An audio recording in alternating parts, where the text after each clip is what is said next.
দেশে যে ধরনের পরিস্থিতি তৈরি করা হয়েছিল আমরা আদালতে দেখতেছি, আমরা এনগেলে দেখতেছি, আমরা যমুনার সামনে দেখতেছি। তো ডক্টর মোহাম্মদ ইউনূস সেই প্রেক্ষিতে মনে করছেন যে যদি ওনাকে জিম্মি করা হয় বা ওনাকে চাপ প্রয়োগ করে কোনো দাবি আদায় করা হয় তাহলে সেটি আসলে সম্ভব নয়, উনি এটিতে সম্মত নয়। দ্বিতীয়ত গণঅভ্যুত্থানের পরে পরবর্তীতে দেশের মৌলিক কিছু পরিবর্তনের জন্য উনি দায়িত্ব নিয়েছেন বলে উনি মনে করেন, এটাই জনগণের প্রত্যাশা।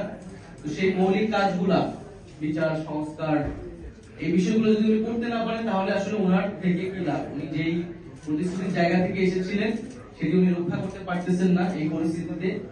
এবং দেশে যদি এই পরিস্থিতি চলতে থাকে, রাজনৈতিক দলগুলো যদি বা বিভিন্ন পক্ষ যদি এভাবেই মানে চলমান থাকে তাদের কার্যক্রম, তাহলে আসলে ওনার প্রতি দায়িত্ব পালন করা সম্ভব নয়।